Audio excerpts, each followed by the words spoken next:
All right there, Algebra 2. We're going to basically do the exact same thing. We're still going to factor.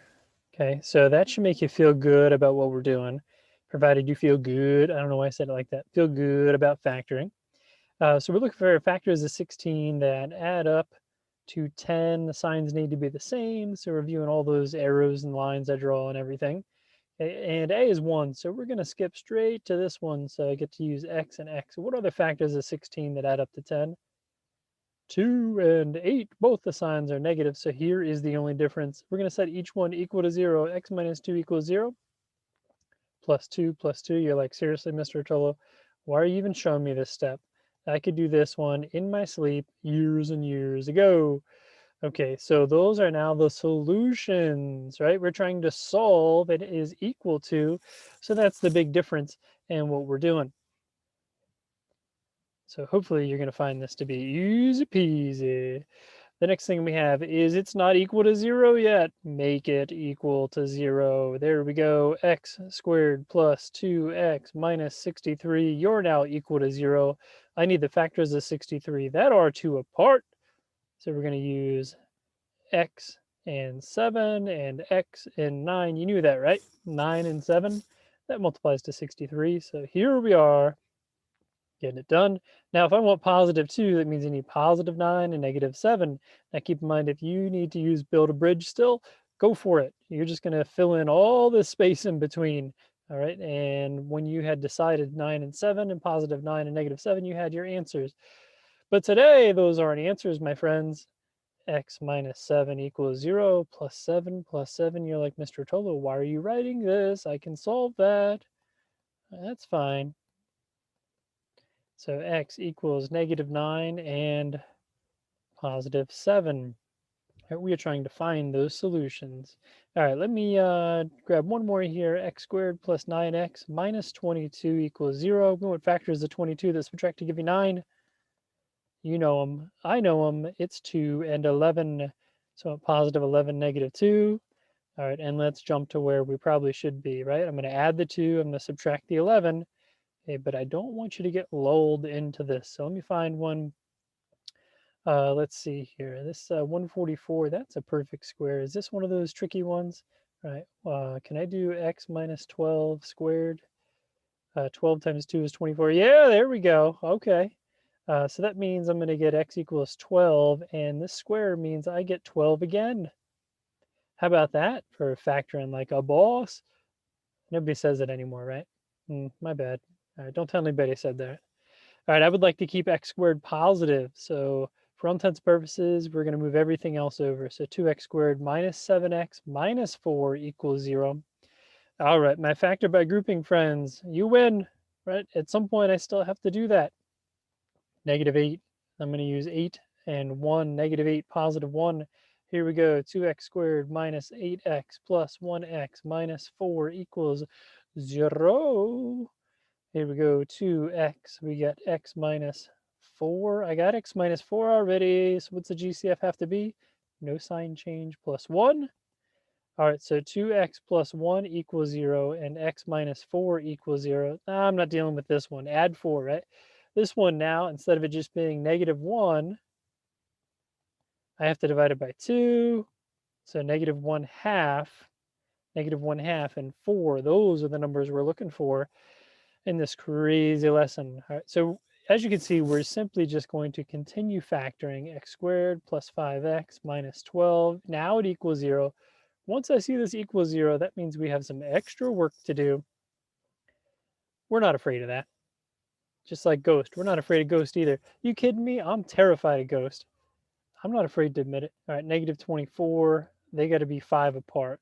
8 and 3. 8 and 3. Holler at me. Oop. There we go. 2x squared plus 8x minus 3x minus 12 equals 0.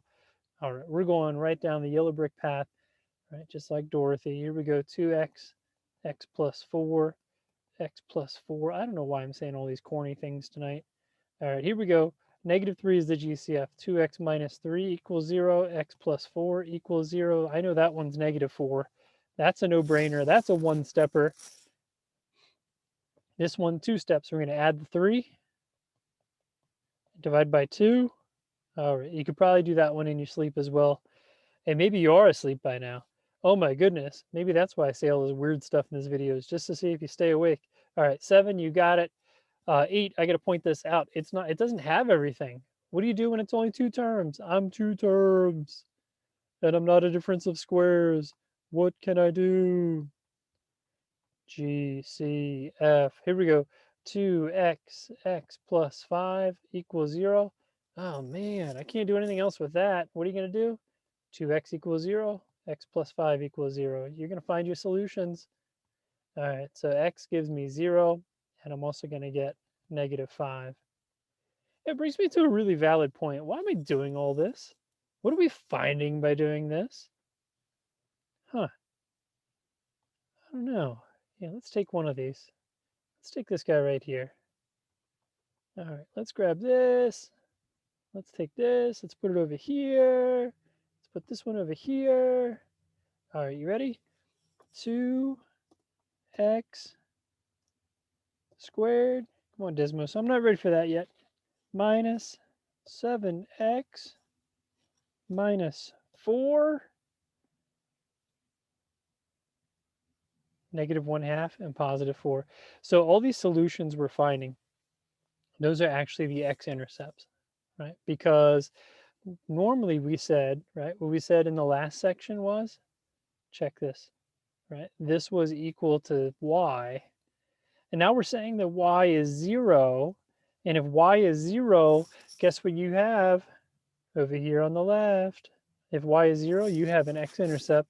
That means you have solutions, my friend. And if you can find solutions, then you can do all sorts of fun stuff with quadratics. All right, so I bring this up with one that's already factored because, believe it or not, there are some problems that we just can't factor. All right, so in your notebook, you're going to see a whole table of things, how to use a graphing calculator. It's a little bit dated. I left it on here because you're allowed to use a graphing calculator on standardized testing. And I want you to do well. I want you to know how to do that. Okay, so let's grab one of these. Let's say number 17 right here, because there are no factors of 1 that add up to 3. That's not going to happen. All right, so let's get some of the stuff out of here. All right, x squared plus 3x. Oh my gosh, I forgot my square, didn't I? Here it goes. 2, okay. Okay, so this wouldn't be so bad so far, right? A GCF, so we get 0 when I take out the x and -3. Okay, so that's what I have so far. But, sorry, Desmos, I'm not done yet. Y equals. All right, now we said that we could not factor this out, but can you still give me solutions? You betcha. Check those dogs out right there. We got -2.618. And the other solution is -0.382. And that is what x equals, my dear friends. How do I know? That's where it crosses the x-axis. All right, so what I want you to do is go ahead with this section here. I want you to grab a couple of those. It doesn't have to be all of them. I want you to make sure you know how to use Desmos. Find those x-intercepts. That's going to be super easy. Or more importantly, if you are a proud carrier of a quadratic or a graphing calculator, please check these steps out. It is exactly what you need to do. If you are in a graphing calculator, you do have to have everything in standard form. So in something like 16, I need to move the 5 over x squared plus x minus 5 equals 0. Should this replace factoring it? No way, because factoring is so easy. Would it help if I didn't think of the factors? And you're like, oh yeah, you know what? I could use 12 and 12 here, right? On something like this one. Like, yeah, that would work. Okay, so not a replacement, just an addition to your knowledge. Drop in knowledge. Peace.